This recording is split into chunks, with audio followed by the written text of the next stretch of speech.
No Jumper, coolest podcast in the world. And needless to say, I'm here with GWAR.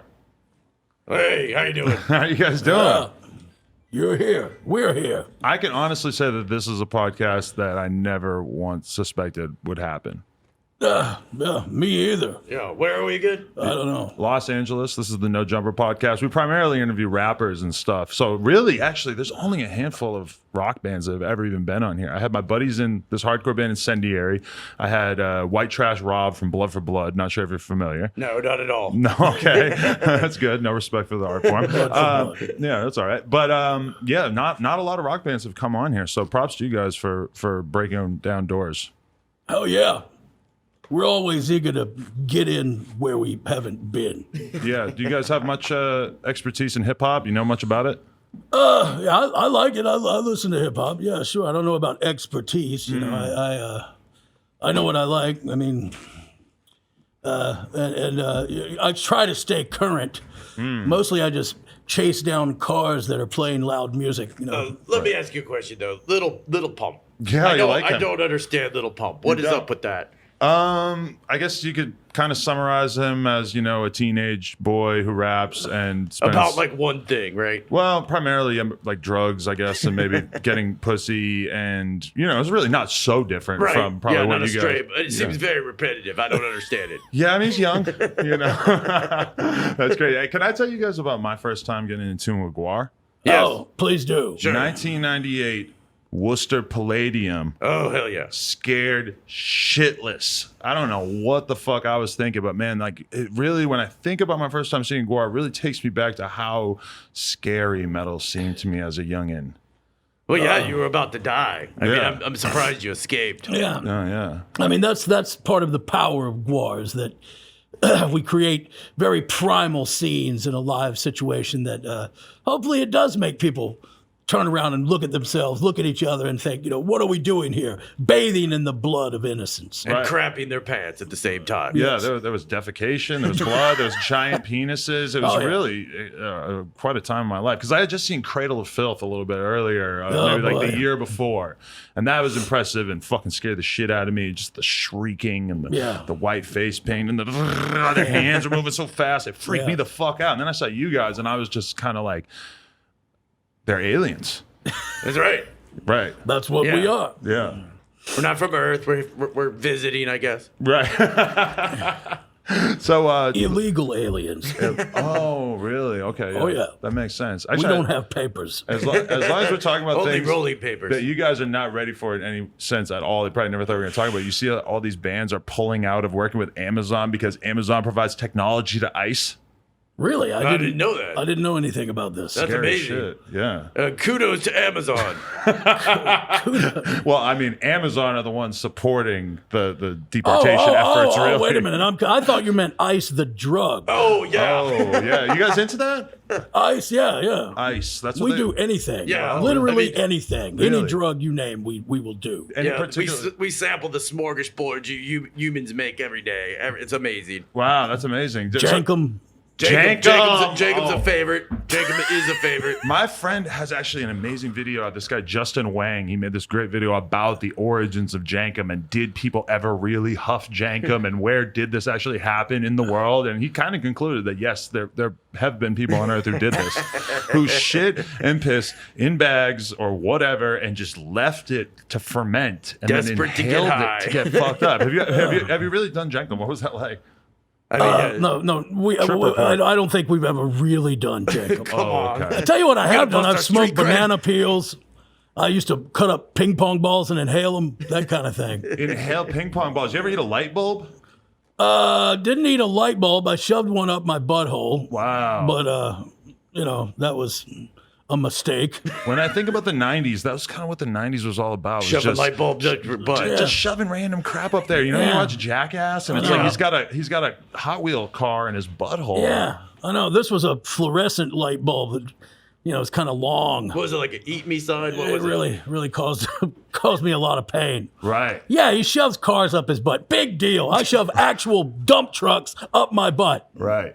One thing that goes kind of underrated with you guys is the fact that you do carry quite a musk with you into a room. Oh yeah, These What are you getting turned on? It's cool. it's the smell of GWAR. It kind of reminded me of like a high school locker room when I walked out here. Yeah. Yeah, it smells like that sort of. Yeah, foot and butt. How would you describe it, since this is obviously your actual body, your actual Your skin? eyes are watering, so that should tell you. Yeah, no, that's the Kush, my friend. Yeah, no, that is. He's not high. It's actually the steak. People talk about the smell of GWAR. It's a real thing. Right. The backstage area is. We like to assault all senses. Yeah, it's ripe. So, do you guys have sex with human females? Anything. Yeah, I mean they're a little fragile. Yeah. That easily breakable. I mean, I actually prefer cows. Bovine. I was thinking I was that gonna also. say bovine. Yeah. Your taste. I was thinking that seems like it might be more of a match. Yeah, for it your- is cows, Sturdy. Coke machines. Sturdy frame. Yeah. Do you ever watch Game of Thrones and look at that army of the dead and think like, I would have been able to really fit in with them? I watch it and think, wow, I wish the Army of Dead were on here more often because this is boring as Oh, fuck. Reed, let's talk about it some more. I know, isn't that crazy? You watch like 10 episodes of the show and you only really care about the violence and the death and the debauchery. Yeah. And Yeah, they're doing all this Winter emotional was- shit. Show me more giants. I want to see what the giants are doing The Giants were the best part. Yeah, Yeah, this is Winter all was just a coming bunch of- way too long in at home. that, in that Just show. a bunch of crap. So let's talk about the early days of GWAR. How did this all begin?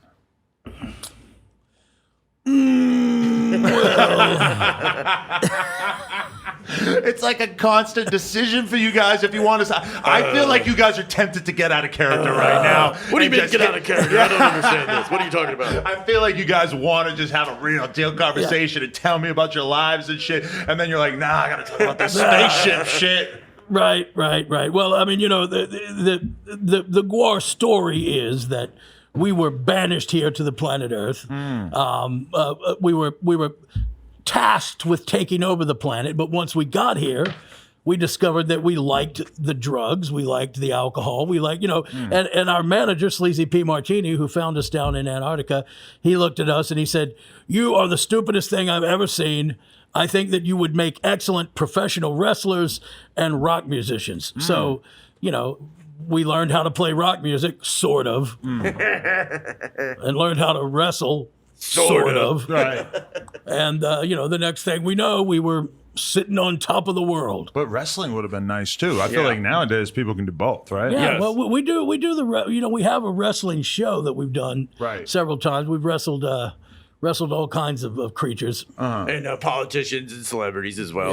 Yeah. Right. That's an interesting part about As a it. nice segue, though, that story you're asking about is actually in that graphic novel that's sitting in front of you. That's true. We have right here available in finer comic book establishments and Barnes and Noble, I would assume, or online, probably, definitely. GWAR, the enormogantic fail. And so, how many comic books do you guys have out? Like, is this a new thing? I think or- we're in like the 15, 16 range at this point. Oh, okay.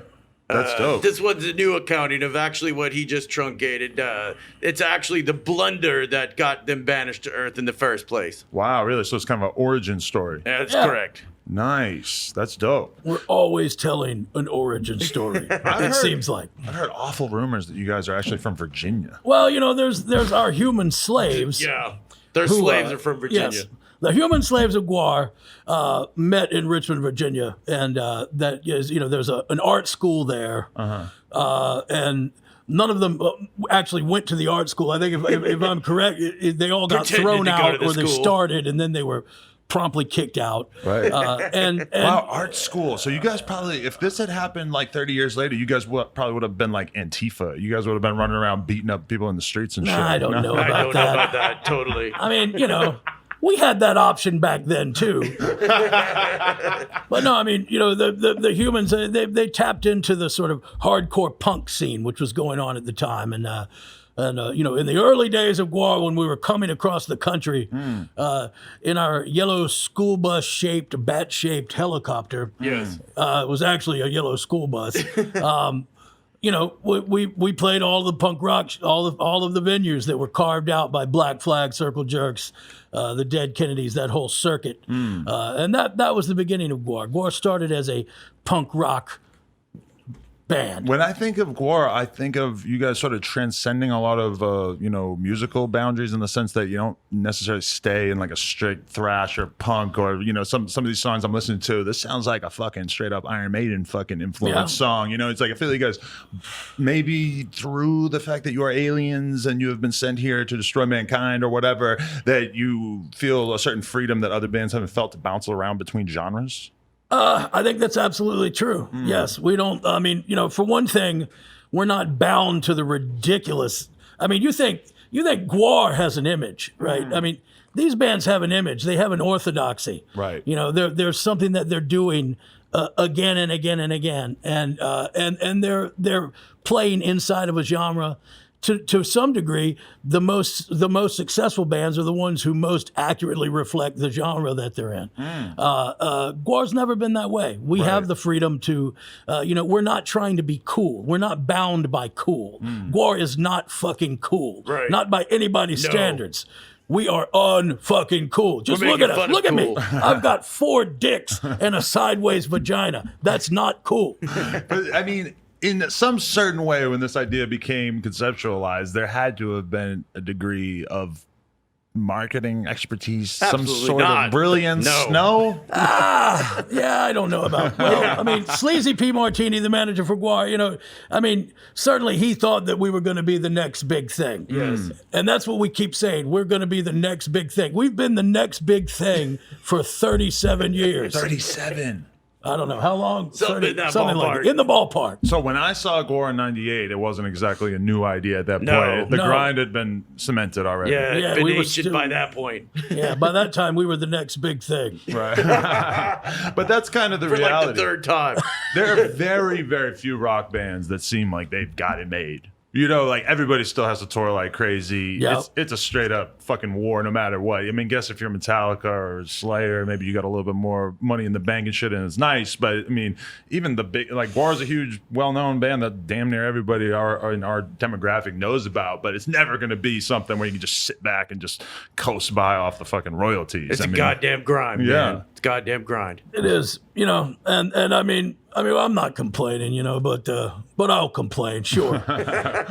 Yeah, I mean, everybody has to tour, everybody has to go out. Nobody's buying records anymore. I mean, back in the day, back in the day, we figured we imagined that we would sell, videos, but then that didn't exactly work out either. So porno videos or what kind? Well, I mean, at the time, MTV was going. We thought, but MTV doesn't exist anymore. We were making long-form videos, which were really movies. I mean, we made 2 GWAR movies. Both of them are completely indecipherable. Right. You can't tell what the fuck they're about. Is that so? But they're funny. Okay. They're really funny. And they're really fun to watch. Yeah. That's awesome. Is there any extent to? Did you ever think about what it would be like to be a band of just guys who wear jeans and T-shirts and go on stage and just basically are wearing what? Yeah, it probably would be. I mean, of course, there's a lot less preparation time. Hell yeah. But I mean, that's just fucking boring. I mean, There's when we started, that was boring, and it's boring now. It hasn't gotten any less boring. Right. And as a matter of fact, heavy metal, now that everything's made with computers, including heavy metal, has just gotten more and more atavistic, self-serving schlock. It's just crap. Right. I mean, the more inward-looking musicians are, the more contemptible they are, in my view. Really? That's interesting. Yes. There's such a priority put on like exploring yourself and becoming deeper and deeper and exploring new terrain as you get deeper into the music business, and you guys basically just think that that's stupid. Yeah, we live on the surface. Yes. I mean, if I explore myself, I get really scared. I don't want to explore. Or aroused, maybe. Right. No, that's definitely I've got true. a lot of secrets. Let's just say I'm not going to be doing LSD anytime soon. You don't want all that shit coming up to the surface? No. Yeah.